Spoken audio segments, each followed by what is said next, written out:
Bienvenue. Si c'est la première fois pour toi de te connecter parce que quelqu'un t'aurait parlé de nos séances d'études bibliques hebdomadaires, bienvenue. Toi qui as déjà l'habitude de te connecter tous les mardis, mercredis à partir de 21h, de New York, bienvenue à tous ceux-là qui nous écoutent depuis l'Afrique centrale. Nous pensons à ceux-là qui sont du côté de N'Djamena. N'Djamena, c'est la capitale du Tchad. Nous pensons également à ceux qui nous écoutent depuis Bangui. Bangui, c'est en République centrafricaine. Nous pensons à ceux-là qui sont du côté de Libreville au Gabon. Nous pensons à ceux-là qui sont, n'est-ce pas, du côté de la Guinée équatoriale, ceux qui sont du côté du Congo-Brazzaville, du Congo-Kinshasa, sans oublier, bien sûr, ceux qui nous écoutent depuis Bujumbura. Bujumbura, n'est-ce pas, c'est du côté du Burundi, le Burundi qui est à côté du Rwanda. Ça, c'est dans la région des Grands Lacs. Je pense également à ceux-là qui sont du côté du Kenya, de l'Éthiopie, du Mozambique, du Swaziland, de la République d'Afrique du Sud. Bienvenue à nos frères du Zimbabwe. Bien évidemment, nous n'oublions pas ceux de l'Afrique du Nord, avec la Tunisie, l'Algérie, le Maroc, l'Égypte.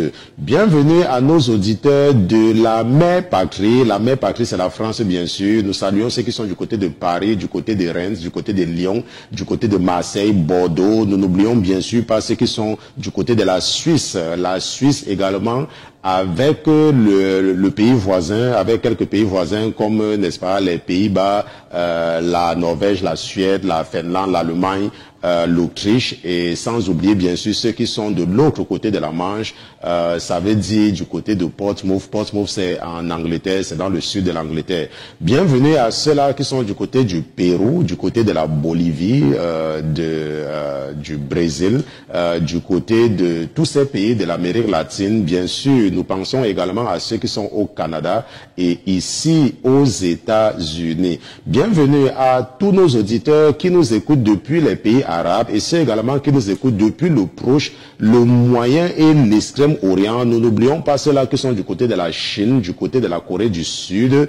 Je ne sais pas si les gens peuvent nous suivre en Corée du Nord. Jésus-Christ, pour ta vie, je remercie le Seigneur Jésus-Christ pour vos vies. Je le remercie d'avoir mis dans vos cœurs de vous intéresser aux choses spirituelles. La parole de Dieu nous enseigne dans l'évangile de Marc. Dans Marc chapitre 13, versets 22 à 23, la parole de Dieu dit, car de faux Christ et de faux prophètes s'élèveront et accompliront des signes et des prodiges pour séduire même les élus si c'était possible. Mais prenez-y garde, voici je vous ai tout prédit. La parole de Dieu dit que de faux Christ et de faux prophètes s'élèveront et accompliront des signes et des prodiges. La parole de Dieu dit que l'esprit de la séduction sera même capable de tromper les enfants de Dieu. La parole de Dieu dit que l'ennemi fera tellement les miracles que beaucoup de chrétiens vont tomber. La parole de Dieu dit que tu es déjà averti, mais ça n'empêche pas que tu sois une victime.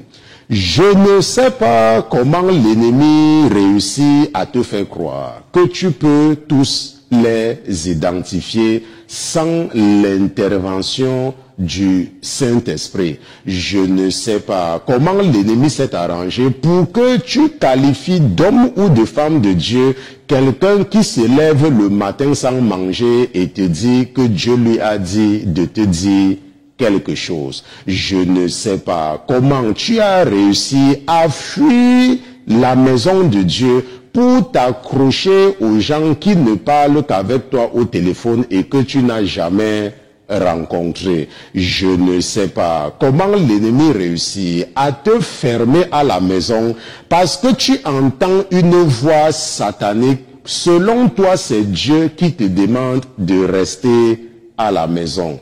Je ne sais pas comment l'ennemi a réussi à envahir ta vie. Mais ce soir, la parole de Dieu a mis dans le cœur de ton frère et serviteur que je suis de te dire que les faux Christ et les faux prophètes sont pleins. Et pour réussir à t'en sortir, appuie-toi seulement sur la grâce et la miséricorde de Jésus-Christ. Je remercie le Seigneur Jésus-Christ pour ta vie. Ce soir, nous allons continuer avec notre série spéciale d'enseignement sur les Philistins. C'est ce que nous avons fait hier, mais à cause des problèmes techniques, parce que nous sommes dans une phase de transition technique avec un nouveau matériel, n'est-ce pas, de haute définition. Nous allons revenir, n'est-ce pas, sur la troisième partie de cette série d'enseignements sur qui sont les Philistins, n'est-ce pas? Qui sont les Philistins dans cette série spéciale d'études bibliques? Ce sera le sujet de notre étude biblique de ce soir. Mais avant toute chose, avant de nous aventurer à utiliser la chair et le sang pour enseigner les princes et les princesses que vous êtes, nous allons d'abord nous assurer de la présence de notre patron dans ce studio. Mais comme notre patron n'est pas un patron ordinaire, comme il est Dieu, comme lui c'est Jésus-Christ de Nazareth, nous allons lui dérouler le tapis rouge et nous allons demander à tous les autres qui se trouvent dans les cieux, qui se trouvent sur la terre, sous la terre et sous la mer, de se taire, le temps pour nous d'accueillir dans ce studio Jésus-Christ de Nazareth. Gardez l'écoute. À tout à l'heure.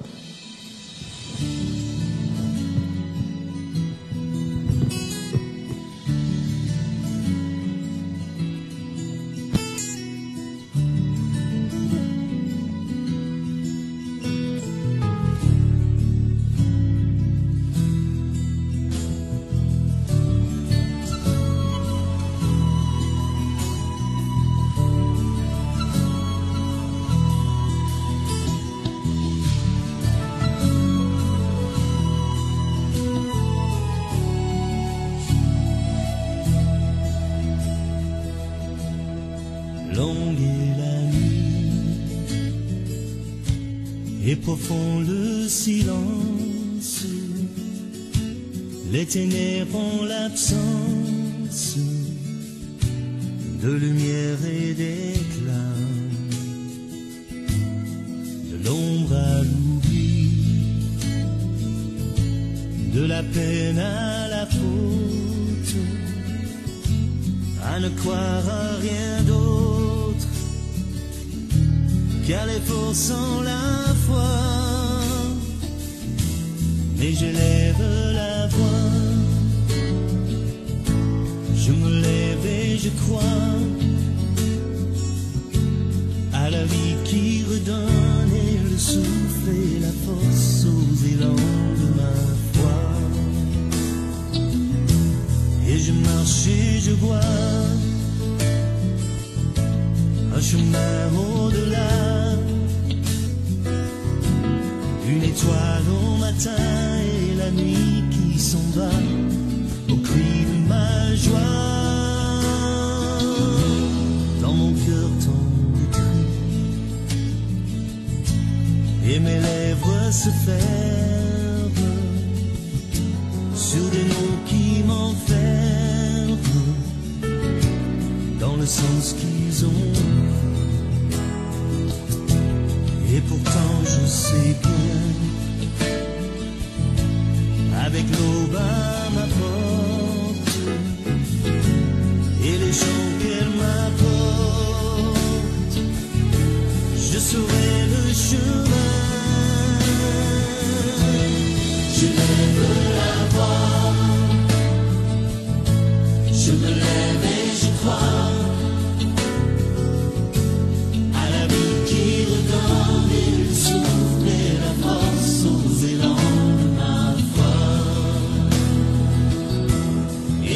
marcher, je vois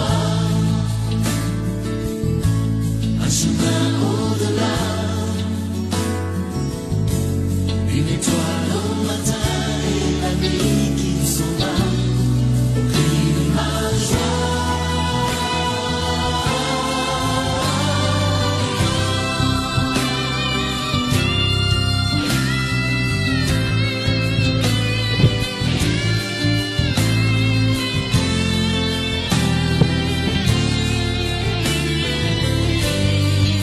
Père éternel, nous voici de retour en ta présence, nous voici de retour en la présence du Dieu de la deuxième chance, nous voici de retour en la présence du Créateur des cieux et de la terre. Nous voici de retour en ta présence, Papa, parce que lorsque nous sommes en ta présence, nous sommes dans la joie, parce que ton esprit met la joie dans nos cœurs, ton esprit nous rassure que nous sommes encore en train de marcher, que nous sommes encore en train d'essayer de marcher comme ceux-là qui nous sont précédés, que nous sommes encore en train d'essayer d'être comme Abraham, d'être comme Enoch, d'être comme Noé, d'être comme Job, parce que nous savons qu'ils ont plu à leur Créateur et qu'ils ont trouvé même grâce devant leur Créateur. Ce soir, Éternel des armées, permets-moi de venir en ta présence avec le troupeau, ce troupeau nombreux que tu m'as confié. Papa, permets-moi de me présenter devant toi avec mes frères et mes sœurs, avec les princes et les princesses, parce que tu es un roi. Et tes enfants ont de la valeur devant toi.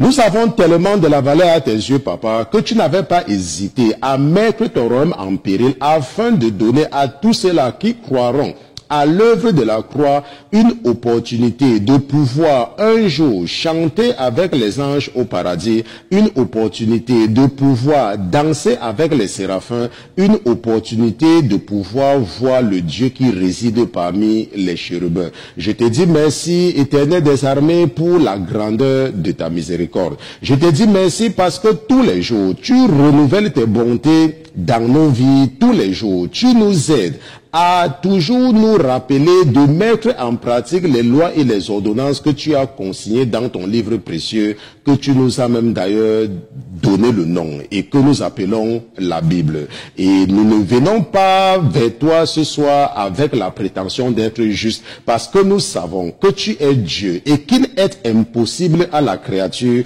d'être juste devant son Créateur. Nous nous appuyons seulement sur la grandeur de ta miséricorde. Nous nous appuyons seulement sur le fait que tu es la bonté par définition. Nous nous appuyons seulement sur le fait que tu es tellement bon que même lorsque tu fais tomber la pluie, tu ne choisis pas les toits de ceux qui croient en toi. Tu fais tomber la pluie sur tous ceux qui vivent sur la terre que tu as créé. C'est pour cela que ce soir, Éternel des armées, nous profitons parce que nous sommes en ta présence pour te demander pardon, parce que nous t'avons certainement offensé en pensée, nous t'avons certainement offensé en parole, nous t'avons certainement offensé par omission. Je prie, Éternel des armées, que tu acceptes le sacrifice de culpabilité de tes enfants de la main de ton frère et serviteur que tu as suscité parmi eux. Papa, accepte également leur sacrifice de culpabilité et je te supplie de faire luire ton visage sur nous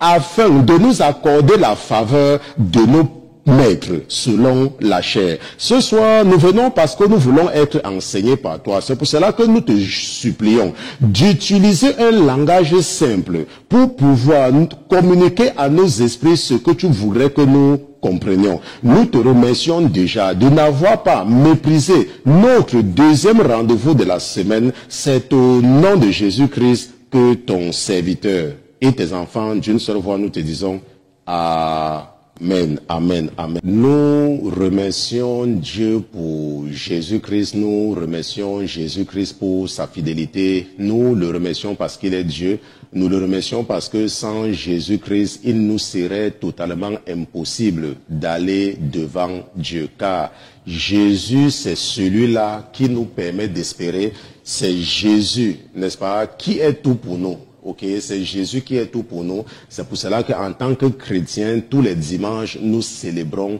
sa résurrection parce que c'est lui qui nous donne espoir. Parce que lorsque nous lisons la Bible, n'est-ce pas, à aucun moment Dieu n'a fait une alliance avec nous, les païens, nous les gentils. Il n'y a aucune alliance entre nous et Dieu.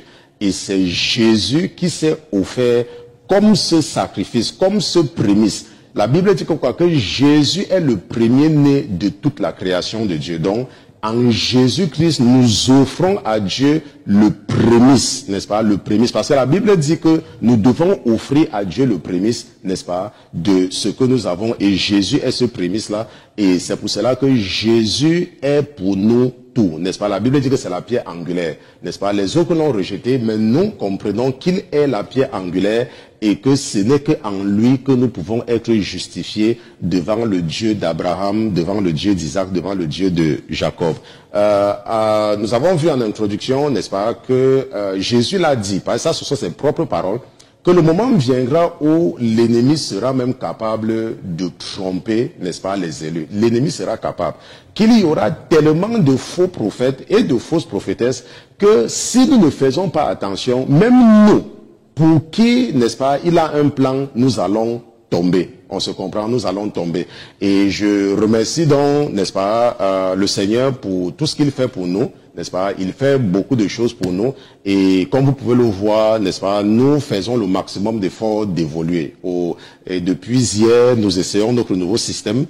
Nous avons raté, n'est-ce pas, l'entrée hier. C'est pour ça que vous n'avez pas vu l'enseignement d'hier, mais nous allons tout reprendre ce soir. Et mon épouse également se débrouille de l'autre côté. Je pense que nous allons rester avec la caméra centrale, puisque nous n'avons pas encore les indicateurs pour me montrer quelle caméra ils sont en train de regarder. Et c'est très important, n'est-ce pas, de toujours regarder, n'est-ce pas, directement, n'est-ce pas, de vous regarder directement, parce que ce n'est que là où vous vous sentez concerné. Donc, nous allons revenir sur cette caméra principale, c'est là. Ok, et je pense que nous allons rester là-dessus jusqu'à la fin de l'étude biblique. Et les autres caméras, c'est quand je vais lire la Bible. Et nous avons déjà vu les deux premières parties de cette série d'enseignements. Nous avons vu la partie 1, n'est-ce pas, et nous avons vu la partie 2. Dans la partie 1, n'est-ce pas, de qui sont les Philistins, malheureusement, on me signale que la radio ne passe pas. Je ne peux pas résoudre ce problème maintenant parce que je suis en studio déjà. Nous avons étudié l'origine des Philistins. Et nous avons vu, n'est-ce pas, que les Philistins ne sont pas les Cananéens. Nous avons vu que Noé avait 3 garçons. Ok, les 3 garçons qui sont Sem, Cham et Japhet. Et nous avons vu que Japhet avait, je crois, 4 garçons, n'est-ce pas, Cush, Misraïm, Put et Cana. Et nous savons que Cana, c'est le fruit de l'abomination entre sa mère, n'est-ce pas, Cana, c'est le fruit de l'abomination entre Cham et sa mère, n'est-ce pas, à cause de la boisson. J'ai enseigné ça plusieurs fois. Et nous savons, n'est-ce pas, j'ai essayé de parler des Couchites, n'est-ce pas, quand nous entendons parler des Couchites, n'est-ce pas, la plupart du temps, la Bible réfère aux Africains comme les Couchites. Surtout, n'est-ce pas, ceux qui sont, n'est-ce pas, du côté de l'Éthiopie. Et même si nous regardons également Misraïm, ok, qui est l'un des enfants de Cham, Misraïm, c'est lui le père des Philistins, n'est-ce pas, quand on regarde, n'est-ce pas, c'est lui le père des Philistins. Parce que la Bible dit que les Philistins descendent, n'est-ce pas, de Misraïm, qui est l'un des enfants de Cham, qui est l'un des enfants de Cham, Cham étant l'un des enfants de Noé. Donc nous voyons donc que les Philistins et les Cananéens sont des cousins. Ok, les Philistins ne sont pas les Cananéens, ils sont des cousins. Et nous allons voir, n'est-ce pas, et nous voyons dans la Bible que Dieu, n'est-ce pas, parle beaucoup des Philistins. Nous avons également vu, n'est-ce pas, dans Genèse chapitre 9, comment est-ce que Dieu avait maudit, n'est-ce pas, Cham et Cana. Ok, à cause de ce qu'il avait fait, Dieu l'avait maudit. Nous avons fait, n'est-ce pas, nous avons vu tout cela. Donc, nous n'allons pas retourner là-bas. Si tu n'as pas suivi les 2 premières parties, tu peux écouter, n'est-ce pas, qui sont les Philistins partie 1 et qui sont les Philistins partie 2 et tu auras toutes les informations avant d'écouter la 3e partie. Maintenant, nous allons continuer ce soir avec le territoire des Philistins parce que il est très important, puisque Dieu parle beaucoup des Philistins dans la Bible et nous sommes en train de chercher à comprendre qui sont les Philistins. Dans cette réalité, ok, parce que nous ne sommes plus au temps biblique, nous sommes, n'est-ce pas, la génération choisie. Parce que la Bible dit que quoi? Que tout ce qui a été écrit autrefois a été écrit pour notre instruction. On se comprend? Tout ce qui a été écrit. Ça veut dire quoi? Ça veut dire que Dieu a utilisé les enfants d'Israël pour nous raconter quelque chose, pour nous raconter une histoire, pour nous raconter notre histoire à nous et son histoire à lui. On se comprend? Donc c'est ça la Bible. Et les enfants d'Israël sont utilisés pour cela. Ok? Pour nous raconter notre histoire. Et pour nous raconter l'histoire de Dieu. Et ça c'est important de comprendre. Donc si nous regardons, pour comprendre le territoire des Philistins, allons un peu dans Exode chapitre 23. Nous allons partir dans Exode chapitre 23. Et nous allons lire les versets 17 à 18. Ok, nous sommes entrés en studio une heure auparavant, mais même en une heure, nous n'étions pas prêts. Donc, juste pour vous dire à quel point, n'est-ce pas, le nouveau matériel est tellement compliqué et sophistiqué. Ça fait des mois que nous travaillons dessus et nous ne sommes toujours pas prêts. Mais nous allons y arriver avec la grâce du Saint-Esprit. Ce qui est là, c'est que vous pouvez déjà apprécier la qualité des images, n'est-ce pas? Les images sont totalement différentes de ce que nous avions avant. Exode chapitre 13, verset 17. N'est-ce pas? Mon épouse va partager mon écran avec vous. N'est-ce pas? La Bible dit que, or, quand Pharaon eut laissé aller le peuple, Dieu ne les conduisit point par le chemin du pays des Philistins, qui est le plus proche. Ok? Le pays des Philistins qui est le plus proche. Car Dieu dit, il est à craindre que le peuple ne se répande, ça veut dire qu'il ne change d'avis. Ok? Qu'il ne change. N'est-ce pas? Par exemple, se repentir, ça veut dire changer. Quand on dit répands-toi, ça veut dire change. Ok? Quand il verra la guerre, n'est-ce pas? Parce que la Bible dit que quoi? Que les Philistins, c'est un peuple belliqueux. Ce sont des gens qui aiment la guerre. Ok? Et qu'ils ne retournent en Égypte. Parce que quand ils vont voir la guerre, ils vont retourner. Nous allons revenir là-dessus tout à l'heure. Et la Bible dit que mais Dieu fit faire au peuple un détour par le chemin du désert vers la mer Rouge et les enfants d'Israël montaient en armes du pays d'Égypte. Exode chapitre 13, verset 17 à 18. Maintenant, la Bible précise bien que lorsque les enfants d'Israël sont sortis de la maison de servitude, ils ne sont pas passés par le territoire des Philistins, pas le pays des Philistins. Maintenant, si nous regardons la carte, la géographie du Moyen-Orient, ok, nous allons regarder la géographie, nous allons regarder ça ensemble. Le temps pour moi de vous montrer quelque chose, ici, là. Ok, mon épouse va partager, n'est-ce pas, ceci avec vous. Maintenant, nous savons bien, la Bible nous dit que les enfants d'Israël étaient ici, dans le pays de Goshen. Ok, ils étaient dans le pays de Goshen. Et si nous regardons très bien la carte ici, là, la carte de l'Afrique et du Proche-Orient, n'est-ce pas, nous voyons qu'il y a la terre ferme qui lie, n'est-ce pas, c'est vrai, ici c'est un désert, mais il y a quand même la terre ferme. Ça veut dire que les enfants d'Israël pouvaient partir, pouvaient utiliser le chemin ici. Ok, ils pouvaient utiliser le chemin ici pour venir ici. Parce que ça, c'est la destination, c'est ici, là. Ok. Mais la Bible dit que Dieu ne voulait pas qu'ils passent par le pays des Philistins. Ok. Parce que pour arriver à destination ici à Canaan, ils devaient passer par le pays des Philistins. Et les Philistins, n'est-ce pas, c'est un peuple belliqueux, n'est-ce pas, ce sont des personnes qui aiment la guerre. Et les enfants d'Israël étaient, n'est-ce pas, sortaient de l'Égypte et ils n'étaient pas habitués à la guerre. Maintenant, c'est quoi l'Égypte? L'Égypte, c'est le monde. Ok? Quand tu es dans le monde, tu as une certaine façon de penser et tu ne crois pas en Jésus. Et tu es donc, n'est-ce pas, esclave de ta famille, tu es esclave de tes amis, tu es esclave de ton patron, tu es esclave, n'est-ce pas, du monde. N'est-ce pas? Tu travailles pour payer les remèdes, tu travailles pour t'occuper, n'est-ce pas, de tes cousins, de tes arrière-cousins, de tes cousins arrière. Quand tu entends même que la belle-sœur du beau-frère de ta cousine veut se marier, c'est toi qui décides d'organiser le mariage, ok? Alors que toi-même tu négliges tes propres enfants et tu négliges ta femme. Et d'ailleurs même tu ne connais rien, ok?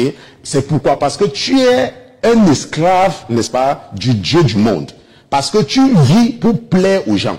Et tu négliges les gens qui, n'est-ce pas, dont tu as une responsabilité directe. Donc, lorsque tu sors de l'Égypte, et que un jour tu entends un évangéliste, ok, et l'évangéliste te parle de Jésus-Christ, et tu dis, oh, je vais donner ma vie à Jésus parce que tu es dans les problèmes. Ou alors parce qu'il y a quelque chose qui ne va pas. Il n'y a pas de problème par rapport à ça, n'est-ce pas? On dit que tu sors de l'Égypte. Mais quand tu sors de l'Égypte, tu ne connais pas la parole de Dieu. N'est-ce pas? Ça veut dire que tu n'as pas les outils de la guerre. Parce que nous sommes dans une guerre spirituelle. Tu n'as pas les outils. Et la Bible dit donc que les enfants d'Israël n'avaient pas les outils de guerre. Ils n'avaient pas. Et Dieu savait que puisqu'ils n'ont pas les outils pour se battre, s'il les fait partir, n'est-ce pas, directement là où il veut les amener, alors ils ne pourront pas tenir et ils vont rentrer dans le monde. C'est pour cela que vous voyez qu'il y a beaucoup de chrétiens, ou il y a beaucoup de personnes qui acceptent Jésus aujourd'hui. 3 mois après, ils recommencent encore à aller en boîte de nuit. Vous allez voir qu'il y a beaucoup de chrétiens qui acceptent Jésus aujourd'hui. Après quelques mois, ils retournent dans la fornication. Vous voyez, vous allez voir qu'il y a des chrétiens qui acceptent Jésus aujourd'hui. Après quelques temps, ils retournent dans l'adultère. Pourquoi? Parce qu'ils ne sont pas armés.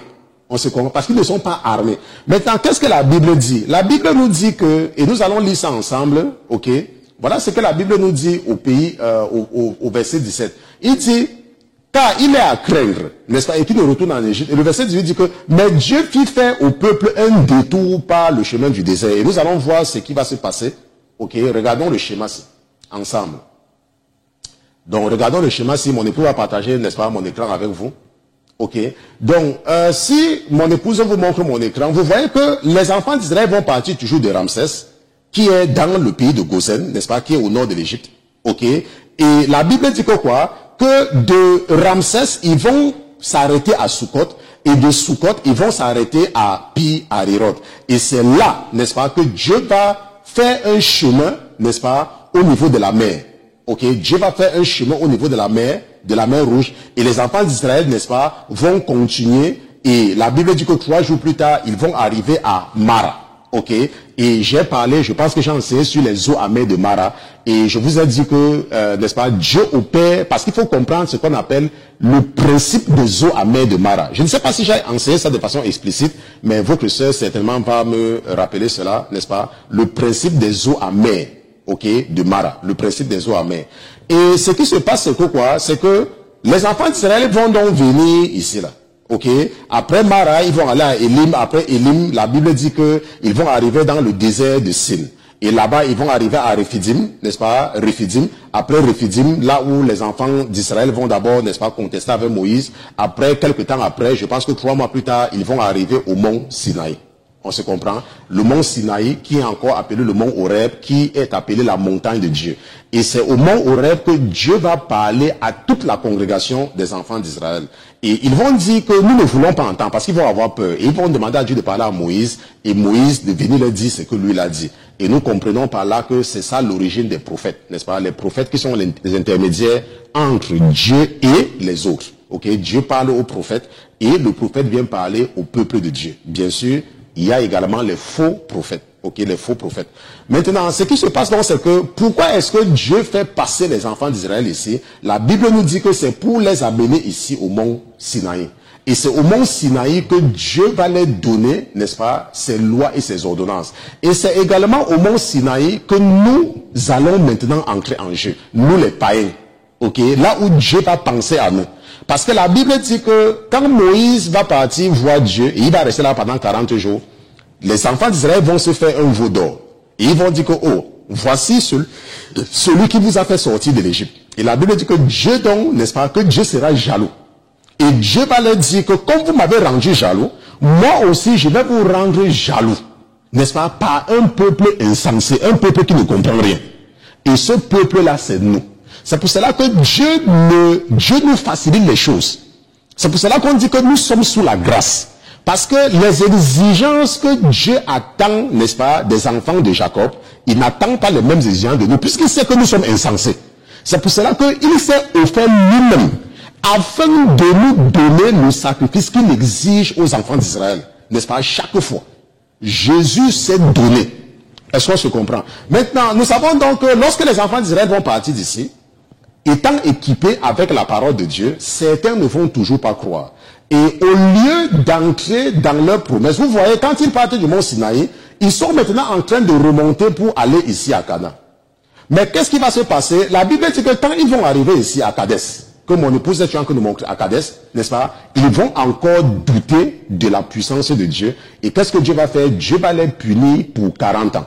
En dehors de Josué et de Caleb, Dieu va les punir. Et si nous regardons très bien, la Bible dit que pendant 40 ans, ils vont tourner en rond. C'est ça ici, ils tournent en rond. Pendant 40 ans. Ok? Jusqu'à ce que les 40 ans finissent, pour que Dieu ouvre encore leurs yeux, pour qu'ils prennent maintenant le chemin, n'est-ce pas, pour aller passer par le Jourdain. C'est vrai que le territoire de Canaan est ici. Dieu pouvait bien, à partir de là, les faire entrer directement. Mais non, puisque cette génération était encore petite, il fallait garder cette génération encore pendant un certain temps, n'est-ce pas, pour les faire passer par le pays d'Édom, pour les faire passer par le territoire, sur le territoire des Ammonites, n'est-ce pas, pour qu'ils apprennent aussi, n'est-ce pas, pour qu'ils aient aussi, qu'ils apprennent aussi à se battre.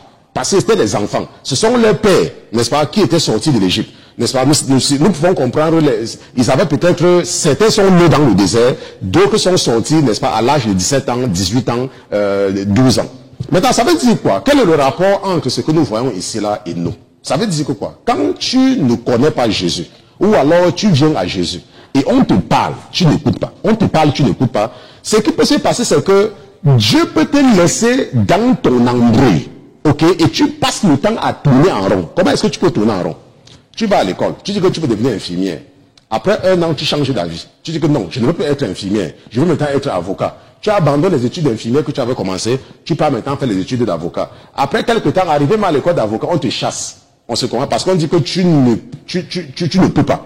Et puis tu dis que, ok, comment tu as chassé? Tu vas maintenant chercher à devenir ingénieur. Tu pars dans l'école d'ingénieur, tu tournes là-bas, on te chasse. Tu n'arrives à rien faire. C'est comme ça que tu tournes.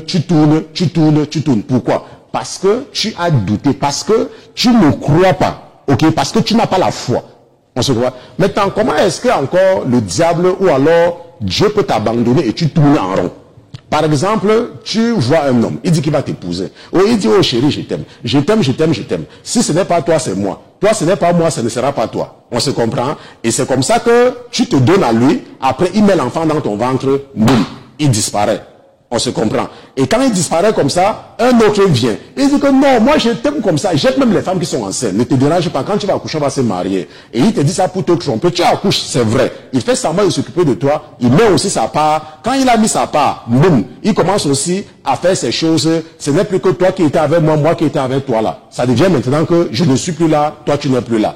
Il est parti. Et c'est comme ça que tu te trouves avec deux, mais il n'y a rien. Ainsi de suite, ainsi de suite. Ainsi de suite, ainsi de suite. Et ce processus peut durer tant que tu ne comprends pas que Dieu opère par principe. Ok? Et le principe de Dieu ou les principes de Dieu sont écrits dans la Bible et nulle part ailleurs. On se comprend, c'est écrit dans la Bible. Maintenant, c'est donc ce qui va se passer avec les enfants d'Israël. Ils vont tourner en rond pendant 40 ans. Et après 40 ans, donc, ils vont entrer, n'est-ce pas, là où ils étaient en train de partir. Maintenant, nous pouvons donc voir que les enfants d'Israël pouvaient partir d'ici, directement de Gozen, et en quelques jours arriver à la terre promise. En quelques jours.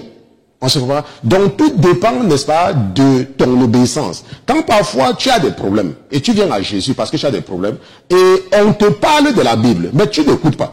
Mais tu préfères écouter, n'est-ce pas, les vendeurs d'illusions, au lieu de faire ce que la parole de Dieu te dit.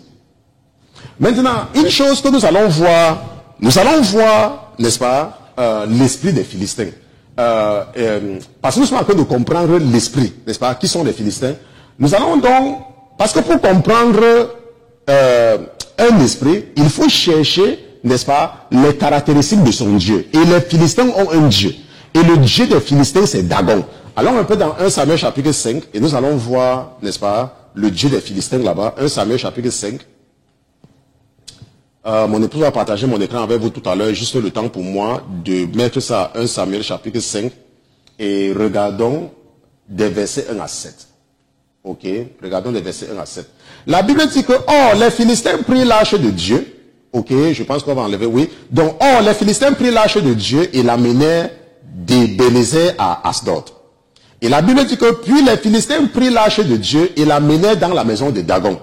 Et la placèrent auprès de Dagon, donc le Dieu des Philistins, n'est-ce pas, dans la maison de Dagon. Comme nous disons que l'église, n'est-ce pas, c'est la maison de Dieu. Ok, les Philistins aussi, donc chaque Dieu a sa maison, chaque Dieu a un temple. Ok, les musulmans appellent la maison de leur démon la mosquée. Les Philistins aussi appellent, n'est-ce pas, la maison de leur démon, n'est-ce pas, Dagon. Ça donne un nom. Et la Bible dit que quoi, qu'ils vont amener ça dans, n'est-ce pas, dans le temple. N'est-ce pas? Il a mené à Ébénézer à Asdod. Puis les Philistins prirent l'arche de Dieu, il a mené dans la maison de Dagon. Il la placèrent auprès de Dagon. Le lendemain, les Asdodiens se levèrent de bon matin, et voici Dagon était tombé, le visage contre terre, devant l'arche de l'Éternel. Mais il prit Dagon et le remit à sa place. Il se levait encore le lendemain de bon matin, et voici, Dagon était tombé, le visage contre terre, devant l'arche de l'Éternel, la tête de Dagon et les deux paumes de ses mains coupées étaient sur le seuil, le tronc seul lui restait. C'est pour cela que les sacrificateurs de Dagon et tous ceux qui entrent dans sa maison ne marchent point sur le seuil de Dagon à jusqu'au soir, jusqu'à ce jour. Bon, maintenant, pendant que je disais ça, l'Esprit est en train de dire que je dois aider, n'est-ce pas, les gens qui ne comprennent pas les dangers des statues, surtout les anciens catholiques, qui justifient les statues, en se disant que la statue, ce n'est pas Jésus, c'est une façon de se faire. Ok, maintenant, j'espère que tu es en train de voir ceci. On se comprend. La Bible dit que les Philistins avaient amené l'âge de l'alliance de l'Éternel dans le temple de Dagon. Et le lendemain, Dagon était par terre. Maintenant, lorsque tu fais une statue, ok, puisque Dieu a dit qu'on ne doit pas se faire de statues, un esprit vient entrer dans ces statues, automatiquement.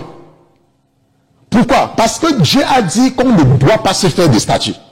Et à chaque fois que Dieu dit de ne pas faire quelque chose, si tu fais, en ce moment-là, un démon a le droit légal, spirituel, de posséder cet objet. Et c'est ce qui se passe avec les statues de Marie et les statues de Jésus et les statues des anges. Ok? Pourquoi? Parce que c'est contre la volonté de Dieu. Donc si tu es un chrétien qui a la photo, et on te dit que Dieu n'aime pas ça, tu dis que non, ce n'est pas que je suis en train d'adorer la photo, ce n'est pas que je suis en train d'adorer la statue, je veux seulement quelque chose pour m'aider à me concentrer. Non, non, non, non, non. Un démon va entrer. Parce que c'est contre la parole de Dieu. C'est pour ça que la Bible dit que Dieu, on l'adore en esprit et en vérité. Et un esprit est invisible.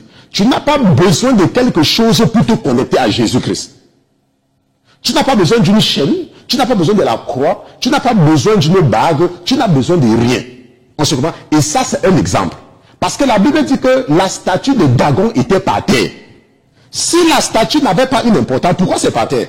Dieu est en train de vouloir nous raconter quelque chose. On se comprend? Bon, maintenant, Dagon, c'est le dieu des Philistins. Et lorsque vous regardez, n'est-ce pas, sur Internet, vous allez voir qu'on le symbolise comme quelqu'un qui a, si c'est la queue du poisson, ainsi de suite, ainsi de suite. Mais parce que Dieu a dit que nous ne devons nous faire aucune représentation. Des choses qui sont en haut ou sous la terre, machin, truc. C'est pour cela que nous ne faisons pas de représentation, même de Dagon, même de n'importe qui, on ne le fait pas. Parce que nous comprenons la parole de Dieu par l'esprit. On se comprend? Nous comprenons la parole de Dieu par l'esprit. Maintenant, ce que je voulais maintenant t'amener à comprendre, et ça c'est quelque chose de très important, n'est-ce pas, à comprendre, c'est que quand on parle de Dagon, c'est un dieu. On se comprend? Et le dieu, et ce dieu-là, bon, il y a les gens qui... allons un peu dans Exode chapitre 12, verset 12, parce que mon esprit dit qu'il y a les gens qui ne comprennent pas encore. Exode chapitre 12, verset 12. Ok? Voilà ce que la Bible dit. La Bible dit que cette nuit-là, je passerai dans le pays d'Égypte et je frapperai tout premier-né dans le pays d'Égypte, depuis les hommes jusqu'aux bêtes, et j'exercerai des jugements sur tous les dieux de l'Égypte. Je suis l'Éternel. Donc, il y a plusieurs dieux. C'est ça que je veux que vous compreniez. Il y a plusieurs dieux. Parce que Dieu lui-même dit qu'il y a plusieurs dieux. Et Dagon, donc, c'est un dieu. Ok? Nous, notre Dieu, c'est le Père de Jésus-Christ. Notre Dieu. Et ce Dieu-là, le Dieu que nous servons, la Bible dit que personne ne l'a jamais vu. Mais Jésus est celui-là qui l'a fait connaître. Parce que Jésus est la manifestation. Et être la manifestation ne veut pas dire que c'est Dieu lui-même. Parce que quand Jésus devient, personne ne le voit. Je dis même quand Jésus, n'est-ce pas, s'assoit pour être Dieu, personne ne le voit. Et en ce moment, ce n'est plus Jésus. En ce moment, c'est le Dieu. Ok, il est le Dieu suprême. C'est lui qui a dit à Moïse que quoi? Que je suis celui qui est. On se comprend, lui c'est Dieu. Maintenant, Dagon donc c'est le Dieu des Philistins. Et pour comprendre l'esprit des Philistins, nous allons nous intéresser, n'est-ce pas, à la manifestation des gens qui servent, donc des adeptes, n'est-ce pas, du Dagon. C'est comme nous. La Bible dit, et nous allons partir dans Jean chapitre 13, alors un peu dans Jean chapitre 13, verset 28, si je ne me trompe pas. Jean chapitre 13, verset, je ne sais pas si c'est 23 ou 28, mais on va voir ce qu'il va nous donner, n'est-ce pas? Maintenant, Jean chapitre Je ne sais pas là où ça va nous donner. Je pense que c'est... Est-ce que je suis dans Jean chapitre 13? Oui, je suis dans Jean chapitre 13. Si nous regardons... Bon, je vais regarder dans mon téléphone. Parce que parfois, c'est plus rapide pour moi de regarder ici. Que de regarder, parce que l'ordinateur, là, parfois, je ne vois même pas ce qui a été écrit. Je peux seulement vous conduire directement. Ok, verset 34.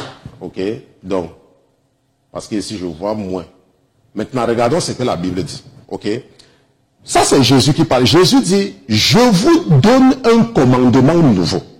C'est que vous vous aimiez les uns les autres. Que, comme je vous ai aimé, vous vous aimiez aussi les uns les autres. Et Jésus continue en disant que c'est à ceci que tous reconnaîtront que vous êtes mes disciples. Si vous avez de l'amour les uns pour les autres. Voilà comment on reconnaît un chrétien. On se comprend? On reconnaît un chrétien par l'amour qu'il a pour les autres. Par l'amour. Ça veut dire quoi? Ça veut dire que, supposons que quelqu'un te dise que Jésus m'a montré ceci, ou bien que Jésus m'a montré cela. Ok? Et la personne n'a pas l'amour. La personne a de la difficulté à aimer.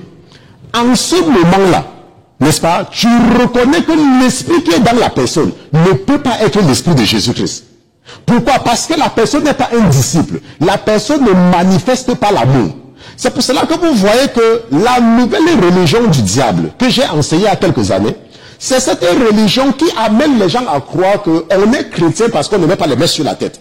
Ou qu'on est chrétien parce qu'on ne porte pas les pantalons. Alors que le cœur est noir. On se comprend? Par exemple, vous voyez, il y a de cela quelques semaines, nous avons enregistré la sœur Ken dans ce studio. Nous l'avons enregistré et avant cela, nous avons publié plusieurs de ces témoignages. Mais pourquoi est-ce que j'ai décidé d'enlever cela? Ok, pourquoi? Parce que quand elle est venue ici, je me suis rendu compte que il n'y avait pas l'amour en elle. Il n'y avait pas l'amour. Et ça m'a donc amené à me poser des questions. Mais attends, comment est-ce que le Dieu de la Bible peut utiliser une personne qui n'a pas l'amour? Qui n'a pas l'amour? On se comprend? C'est ça qui m'avait amené à commencer à poser des questions autour de moi. Maintenant, quelqu'un va dire que, mais, pasteur Christian, est-ce que vous n'avez pas prié avant? Le problème n'est pas là. Moi, je connais ma relation avec Jésus-Christ. Moi, je connais ma relation. Et je sais comment il me parle. Lorsque tout ceci avait commencé, c'est vrai, je priais. À chaque fois, je priais. Mais Dieu était calme. Il ne me disait rien. Et ce n'est qu'après que j'ai compris. Parce qu'il voulait nous raconter quelque chose. Il voulait que, puisque nous sommes en train d'étudier les Philistins, il voulait, n'est-ce pas, que nous comprenions mieux, n'est-ce pas, ce que il est en train de nous enseigner sur la manifestation de l'esprit. Donc, donc je me suis rendu compte que il y a un problème ici là. Parce que Dieu nous dit que on reconnaît ses disciples par l'amour, mais comment une personne qui nous dit qu'elle est partie en enfer, qu'elle est partie au paradis, n'a pas l'amour? Il y a un problème. Et c'est là où j'ai commencé à poser des questions autour de moi. J'ai commencé à poser des questions à certaines sœurs. Que comment est-ce que la sœur se comporte quand elle est avec vous? Parce que moi, quand elle est venue chez moi, il y a un problème.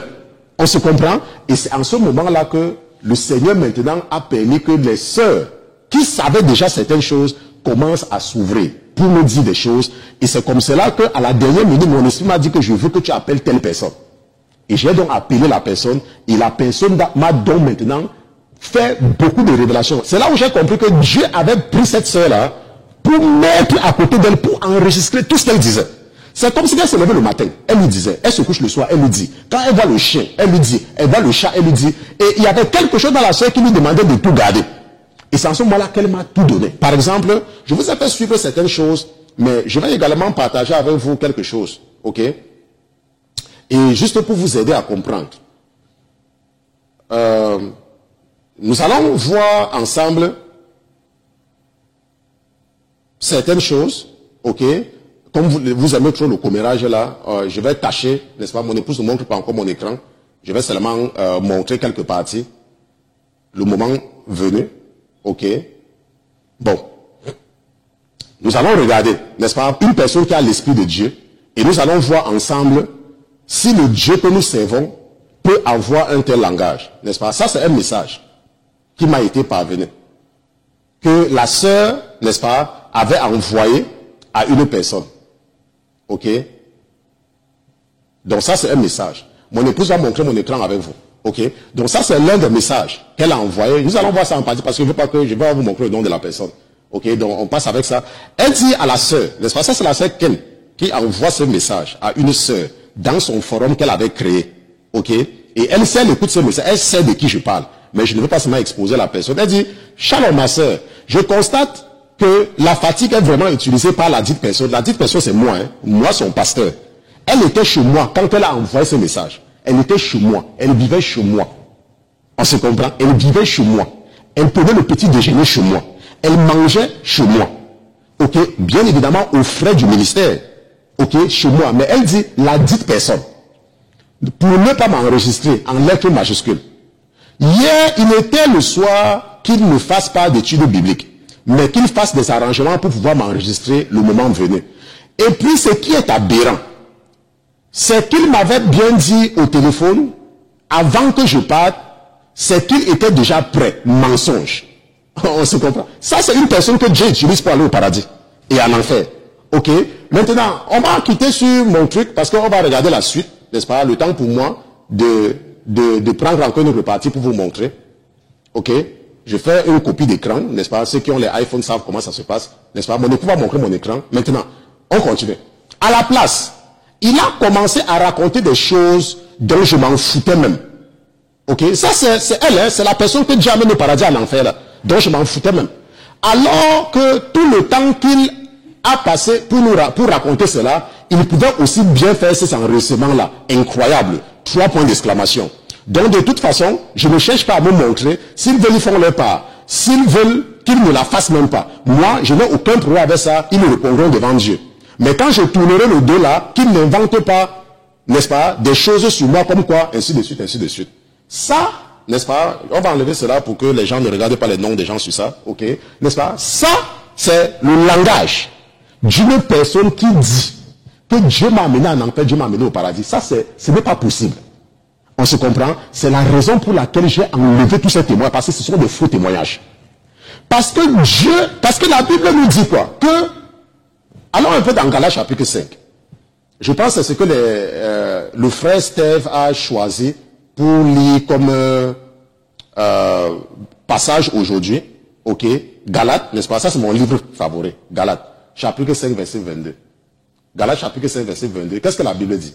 La Bible dit que, mais le fruit de l'esprit est la charité, la joie, la paix, la patience, la bonté, l'amour du bien, la fidélité, la douceur, la tempérance. Ok? Voilà une personne qui dit chez moi. Elle est ici aux États-Unis. Le ministère a couvert tous les frais de voyage. N'est-ce pas? Même ce qu'elle mangeait en route. Nous avons tout couvert. Et elle est chez moi. Elle m'appelle la dite personne. Et vous dites que c'est Dieu qui nous parle. Ça ne peut pas être Dieu. Ce n'est pas possible. Maintenant, il y a des gens qui disent que, Pasteur Christian, il y a un de vos frères, et je vais lire un peu son email. Je vais lire son email. Nous allons lire son email ensemble. C'est un de vos frères que j'aime beaucoup. N'est-ce pas? Je préfère lire son email pour que nous comprenons cela ensemble. Ok? Maintenant, il dit ceci. Ok? Il dit, je vous salue, pasteur, dans le merveilleux nom de notre Seigneur Jésus-Christ. Pasteur, concernant les témoignages de la sœur Ken, si les témoignages sont faux, alors, pasteur, que dirons-nous donc de sa rencontre avec les saints, les vaillants et les 24 anciens qui prenaient les décisions? Elles sont fausses? Pasteur, pourrez-vous nous expliquer mieux? Parce que nous sommes toujours sur le choc. Merci, pasteur, que la paix de notre Seigneur Jésus-Christ soit sur vous. N'est-ce pas? Jésus, n'est-ce pas? Jésus-Christ, le roi des rois. Ça, c'est le frère qui pose la question. Maintenant, il faut savoir que il y a des gens à qui Dieu a fait visiter l'enfer ou le paradis. Et les témoignages sont pleins là sur YouTube. Il y a des gens qui ont visité l'enfer ou le paradis. Et même le pasteur Martin, le docteur Martin, nous l'avons enregistré et son témoignage est sur notre site internet, n'est-ce pas? Il y a des gens qui ont écouté tous ces témoignages et qui peuvent raconter des choses, qui peuvent raconter des mensonges. Ça, c'est la première chose. La deuxième chose, c'est que on ne dit pas qu'elle n'est pas partie en enfer ou dans un faux paradis. Parce que le diable peut créer un paradis. Le diable peut créer n'importe quoi. Et certainement qu'on lui a fait voir des choses. Mais ce n'était pas Jésus-Christ. On se voit, ce n'était pas Jésus. Et maintenant, l'autre chose, c'est que quand le diable veut te tromper, le diable ne va pas te tromper, n'est-ce pas, en te racontant seulement le mensonge. On se comprend? Pour que le diable te trompe, il mélange la vérité avec le mensonge pour créer la confusion dans ton esprit. On se comprend? Et c'est ce qui s'est passé, n'est-ce pas? C'est ce qui se passe avec beaucoup de témoignages. Maintenant, nous, en tant qu'enfants de Dieu, comment est-ce que nous faisons pour savoir qu'un témoignage est vrai? C'est lorsque la personne qui témoigne manifeste l'Esprit de Dieu. On se comprend? Parce que la Bible dit clairement que Dieu ne peut pas exaucer les prières d'un pécheur. On a vu ça, que Dieu n'exauce pas le pécheur. N'est-ce pas? Dieu n'exauce pas le pécheur. Et Dieu ne peut pas parler à une personne, lui peut voir ces choses si la personne fait le commérage, si la personne a les difficultés pour aimer. C'est la raison pour laquelle c'était évident qu'il y avait un problème et j'ai commencé à poser des questions, autour de moi. Et je suis donc tombé sur certaines personnes. Et même avant cela, j'ai donc appris même que dans le forum qu'elle avait créé, les gens quittaient le forum à cause de son comportement, de façon progressive. Mais moi à l'époque, parce que le Seigneur m'avait, n'est-ce pas, m'avait vraiment tout caché. N'est-ce pas? Vous savez, dire que, oh, pasteur Christian, mais vous dites que le Seigneur vous parle de temps en temps, mais pourquoi ne vous a pas révélé? La Bible dit, dans le cas de la femme sunamite, le prophète dit que la femme sunamite a un problème, mais Dieu me l'a caché. Dieu n'est pas le camarade de classe de quelqu'un. Il y a des choses que le Seigneur peut te montrer. Il y a des choses qu'il peut rester silencieux parce qu'il veut que tu apprennes une leçon. On se comprend? Et c'est ce qui s'est passé. Maintenant, ce que nous sommes en train de comprendre dans ce cas, avec la sœur Ken, n'est-ce pas, avec ses faux témoignages, et Dagon, c'est que quand nous allons maintenant commencer à étudier les Philistins, nous allons reconnaître les Philistins par la manifestation. Ok, pas la manifestation. Regardons un peu encore Galates chapitre 5. Parce que je veux que vous compreniez cela très bien. Galates chapitre 5, verset 22. La Bible dit que mais le fruit de l'esprit. Quel esprit? Le fruit du Saint-Esprit. Ça veut dire que si tu as le Saint-Esprit en toi, voilà ce qu'on va voir. On va voir que tu aimes les gens. On va voir que tu es toujours joyeux. Que tu aies perdu ton travail ou pas, tu t'en fous. On se comprend?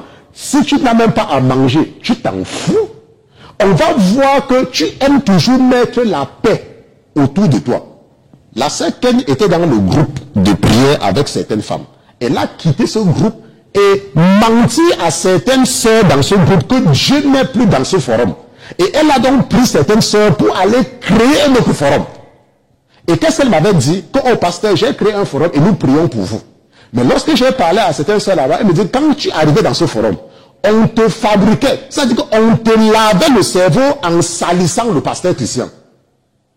On se comprend? Et c'est ce qui se passait dans le forum. Elle a quitté un forum, là où elle était, et avec les autres. Elle a dit à certaines sœurs dans ce forum que Dieu n'est plus là, que allons créer pour nous. Et elles sont parties créer un autre forum. Et vous allez me dire que l'Esprit de Dieu est là.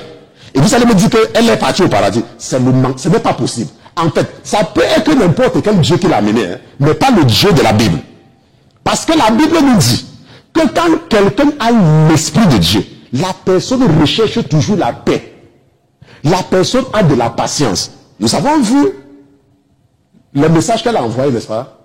qu'elle était impatiente parce qu'elle voulait absolument que je l'enregistre. Pour se faire voir et que le diable devait l'utiliser donc pour recruter des gens, pour tromper. On se comprend? Laissez-moi vous dire quelque chose. Mon épouse a encore en train de montrer, n'est-ce pas, le fruit de l'esprit. Et je vais parler avec le fruit de l'esprit étant en bas, en PIP, n'est-ce pas? Je peux être en PIP sans problème. Et maintenant, regardons. La Bible nous a dit, dans Jean chapitre 13, que c'est à ceci que l'on reconnaîtra que vous êtes mes disciples. C'est à ceci.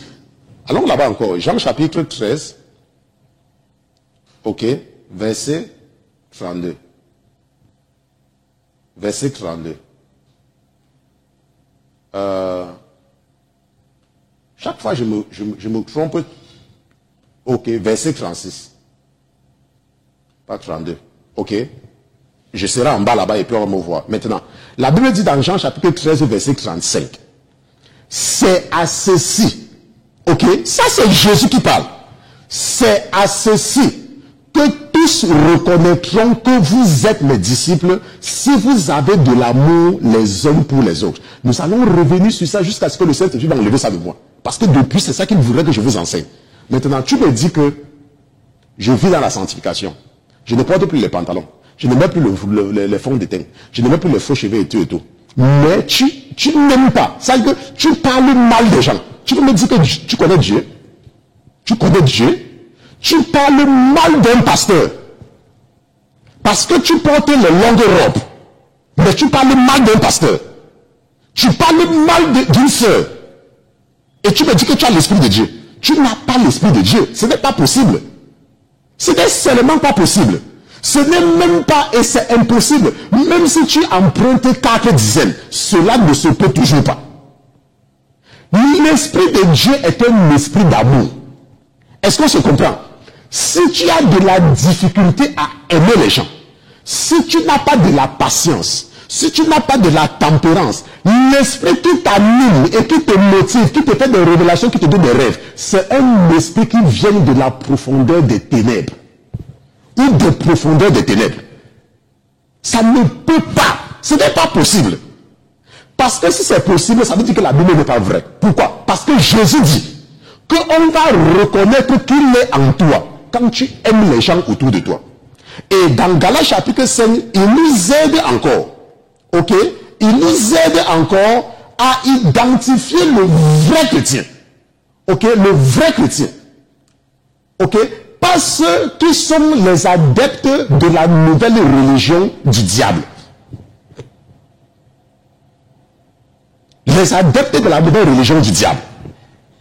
Mais le fruit de l'esprit est quoi? La joie, la paix, la patience, la bonté, la bonté, la bonté, la bonté, l'amour du bien, la fidélité, la douceur, la tempérance. La fidélité, la douceur, la tempérance. Mon esprit que me dit qu'il y a encore un autre truc. Je vais encore vous montrer quelque chose. Ok? Regardons encore, je vais vous montrer. Je vais encore faire la copie d'écran. Et mon épouse va montrer ça. Mon épouse va vous montrer mon téléphone. Je ne sais pas si c'est mon téléphone qui passe ou si c'est parti. Je vais encore vous montrer. Oui, en principe, mon téléphone doit passer. Mon téléphone ne passe pas, pourquoi? Enlevons ça. Et puis nous allons encore remettre. Ok. Ça va revenir. Ok. Ok. Bon. C'est ça. Regardons encore un autre. Parce que l'esprit dit qu'il faut les montrer. Ok. C'est là ici. Ok. Ok. Mais toi tu es parti où? C'est ça ici. On va voir. Ok. Voilà ça. Et le message, je vais même prendre ça. J'ai envie de prendre ça avec la date. Ah, la date ne vient pas. C'était le 25. C'est quelque chose comme... Maintenant, voilà ce qu'une personne qui a l'Esprit de Dieu dit. Voilà une personne qui a l'Esprit de Dieu. Mon époux partage mon téléphone avec vous. Ok? Montrez-le. Voilà. Maintenant, ça dit, ma soeur, je viens de comprendre encore quelque chose. Je somnolais un peu sur le canapé. Et comme il y avait sa femme, une autre sœur, il y a une sœur qui est venue aux États-Unis, elle vient en France, elle est venue se faire baptiser ici, là, n'est-ce pas, c'est la sœur, elle va se reconnaître. Et si, elle était témoin le jour-là, donc elle sait de quoi je parle. Et comme il y avait sa femme, une autre sœur, et la dite personne c'est moi, hein. Et j'entends comme il parle de l'amour, de ceci, de cela, tu vois. Et chose curieuse, il n'a pas arrêté d'insister sur le prophète, et tu peux mourir si tu n'as pas l'amour. Et même si on te révèle des choses, et sera l'humilité. Mais je me suis dit, c'est bizarre. À coup sûr, on lui a déjà rapporté ce qui s'est passé chez sa petite soeur dans le monde spirituel. Vous voyez, voilà une personne qui a l'Esprit de Dieu.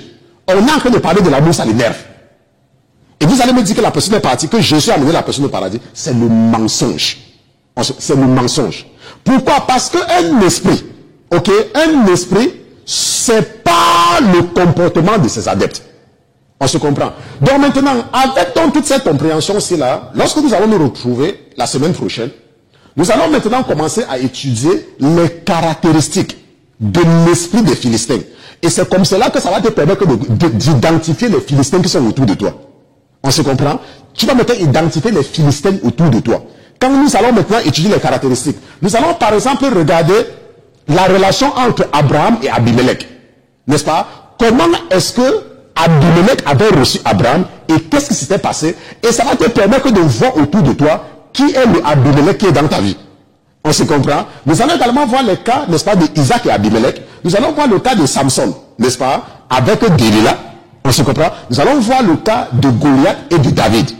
Ok? Pour voir, parce que nous voulons, n'est-ce pas, nous allons regarder, c'est pas l'analyse des caractéristiques de Dagon, n'est-ce pas, des adeptes de Dagon, que nous allons maintenant pouvoir savoir qui sont les Philistins. On se comprend? Et c'est ce que nous allons voir la semaine prochaine, parce que nous sommes limités dans le temps et nous ne voulons pas abuser du temps des anges. Ok? Donc nous sommes donc arrivés au terme de l'étude biblique de ce soir, n'est-ce pas? Si c'était la première fois pour toi de te connecter, nous sommes la Sainteté FM, la Sainteté Télévision, nous sommes un ministère d'enseignement et d'édification, nous ne sommes surtout pas un ministère évangélique. Notre mission, c'est de nous agresser à ceux-là qui ont déjà une certaine relation avec Jésus-Christ, mais qui sont encore victimes de la ruse du diable. Donc ce que nous faisons, c'est que nous les prenons, Dieu nous les envoie pour que nous dévoilons, que nous les aidons à voir les pièges que le diable a mis dans leur vie et les aider à s'en sortir. Et si, n'est-ce pas, tu vis dans le New Jersey, c'est ici aux États-Unis, et que tu n'as pas d'église, nous avons commencé avec une église locale, ça fait quelques mois maintenant. Et la raison était simple. C'est Dieu qui a commencé son église. Ok? Je n'avais aucune intention de commencer une église. Et c'est comme ça que ça a commencé. D'ailleurs, comme ce ministère et comme tous les forums d'ailleurs.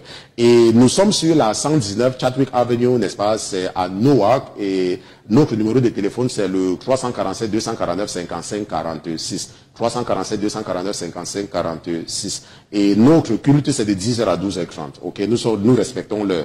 Et si tu es une femme et tu veux mémoriser les versets bibliques, ou alors tu veux prier avec d'autres femmes, ou alors tu veux partager la parole de Dieu avec d'autres femmes, n'est-ce pas? Il n'y a pas les hommes dans ce forum. Ok, et quand nous détectons un homme, nous le chassons. Ok, parce que les femmes entre elles peuvent s'exhorter, les femmes entre elles peuvent s'enseigner. C'est ce que la Bible nous dit. Mais la Bible dit qu'on doit penser les hommes, c'est tout. Donc nous avons un forum de femmes.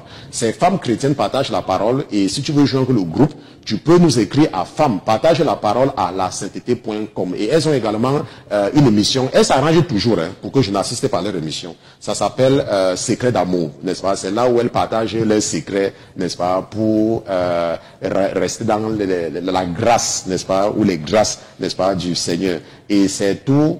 Ce n'est pas tous les samedis, c'est le samedi et c'est en fonction de l'inspiration, n'est-ce pas, de votre sœur qui est responsable des femmes. Donc, quand partage la parole à lasainteté.com, envoie-leur un email et on va t'ajouter dans le groupe. Si tu es un jeune et tu as des difficultés à te connecter au Seigneur, nous avons également un groupe de jeunes qui est Jeunes pour Jésus-Christ. Si tu veux, n'est-ce pas, joindre le groupe, tu peux nous écrire à Jeunes pour Jésus-Christ à lasainteté.com. C'est le frère, avec le frère Pierre. Et dans ce groupe-là, les jeunes lisent la Bible au quotidien, n'est-ce pas? Ils étudient chapitre par chapitre. Et ils ont également, n'est-ce pas, maintenant, ils ont des jours de jeûne et de prière, ok? Et puis ils ont également des débats entre eux. Nous savons que les jeunes aiment toujours faire quelque chose, ok? Donc ils sont vraiment occupés. Si tu as des difficultés, n'est-ce pas, joins le groupe et écris-nous, n'est-ce pas, et on va te mettre dans le groupe Jeunes pour Jésus-Christ à lasainteté.com. Et si tu peux contacter le pasteur Christian, un seul moyen, pasteur Christian à lasainteté.com. Je ne suis pas un commerçant. Ok, je ne suis pas un commerçant. Et je remercie le Seigneur parce il permet à beaucoup parmi vous, quand je vous parle souvent, n'est-ce pas, il y a certains qui viennent de plus en plus, et c'est selon la prophétie, selon ce que le Seigneur avait dit, que les gens vont venir de partout dans le monde, n'est-ce pas? Et moi, je ne fais pas ça pour de l'argent. Ok, donc si par exemple le diable a dit ton cœur que les pasteurs c'est de l'argent, laisse-moi te dire, un jour tu viendras chez moi, on se comprend? Je ne fais pas ça pour de l'argent, je fais ça par amour, parce que Dieu m'a sauvé la vie quand je mourais du cancer. Et dans la maladie, j'ai fait une prière, dit Seigneur, si tu me fais sortir de là, je vais passer le restant de ma vie à te servir. Et il m'a guéri du cancer. J'étais en phase terminale. Et c'est pour cela que je travaille pour lui, n'est-ce pas? Jésus, c'est mon patron. Et j'espère que je fais bien le travail. Et j'espère qu'à la fin, il va me dire que tu as bien travaillé, viens te reposer. Ok?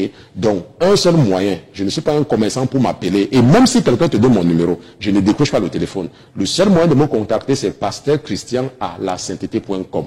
Et si tu veux contribuer à ce ministère, peut-être Dieu a touché ton cœur et tu veux que ton nom soit écrit sur toutes les bénédictions, n'est-ce pas? Et dans tout ce que nous faisons, n'est-ce pas, nous avons besoin de moyens. Ok, ça c'est votre ministère. Je ne peux pas bloquer ta bénédiction. Tu veux contribuer, écris-nous à contact@lasainteté.com et nous allons te dire comment contribuer. Nous sommes arrivés au terme de l'étude biblique de ce soir et de nos études bibliques de la semaine. Notre prochain rendez-vous c'est dimanche à partir de 10h de New York avec notre culte hebdomadaire du dimanche. Nous sommes en train, n'est-ce pas, d'étudier la jurisprudence spirituelle et ça sera la 7e partie dimanche. Nous allons donc prier pour que je vous confie dans les mains de votre Père. Père éternel, je te remercie d'avoir été présent ce soir dans ce studio. Je te remercie pour la vie de mes frères et mes sœurs. Je te remercie pour ce que tu nous as enseigné tout au long de cette semaine. Je te remercie, Papa, pour la manifestation de ta miséricorde dans nos vies. Je te remercie, Papa, parce que tu nous as purifiés, tu nous as sanctifiés, tu nous as justifiés devant toi-même. Et je sais, Éternel des armées, que tu es Dieu et qu'en dehors de toi, il n'y a personne d'autre. Peut-être d'autres dieux se revendiquent comme Dieu, mais nous savons qu'ils ne sont que la fabrication et l'imagination de la pensée de leurs adeptes, car ces dieux-là sont sourds. Et toi, tu es toujours attentif chaque fois que nous élevons nos voix et chaque fois que nous crions à toi. Je prie, Éternel des armées, que tu me permettes de te confier mes frères et mes sœurs. Papa, veille sur leurs rêves. Ne permets pas aux dévoreurs d'entrer dans leurs rêves. Éternel des armées, permets à ceux-là qui sont en train de fuir le vengeur de sang de se réfugier dans ton église jusqu'à ce que tu reviennes. Et je te supplie, Éternel des armées, pendant qu'ils sont dans une situation de réfugiés dans ton église, que tu leur enseignes également ta parole afin de te glorifier en eux. Nous te disons merci surtout pour la grandeur de ta miséricorde et pour tes bontés qui se renouvellent tous les jours pour tes enfants. C'est au nom de Jésus-Christ que ton serviteur et tes enfants d'une seule voix nous te disons Amen. Amen.